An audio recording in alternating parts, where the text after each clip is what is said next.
Hey, welcome back everybody to this week's edition of 2 Minute Tuesdays. Now, we've been talking all week about flexibility, and we want to tell you some things that you can do with your resistance training during your workouts to improve your flexibility. There are two principles that we want to share with you today.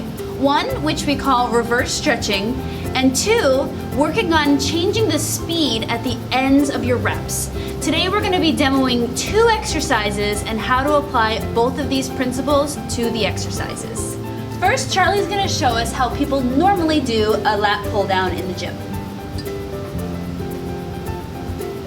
To work on changing the speed at the ends of the rep, I want to have Charlie change his speed at the very top and at the very bottom of the rep. So when we think about flexibility, we're thinking about how much can we move. Oftentimes we lose flexibility when we lose our ability to contract in the end ranges. So when Charlie grabs here, he'll start really slow, and at the very bottom, he'll find the very end range of his contraction and then slowly go back up.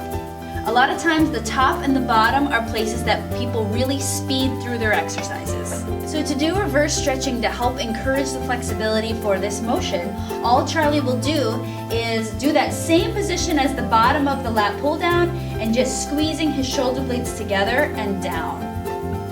And relax, and then do it again. And remember, when you do reverse stretching, you want it to be very light and isometric, meaning you're gonna hold. Now, these same two principles can be applied to other exercises for the body, such as a knee extension. And so if Julie were to do a knee extension, how people typically do a knee extension in the gym, it might look something like this. There's a flinging at the top and she's moving fast. However, what we want her to do is really slow down as she lifts into the very end of the range.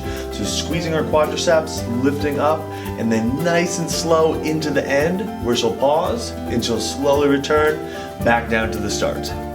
And then for this exercise, for reverse stretching, what she can do is she can actually lift the pad up to the top, and then she can straighten her legs.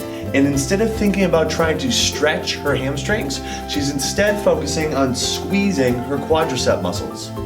She would squeeze nice and lightly at the top, and then she would relax, and then she would lift it back up, and she would squeeze at the top again.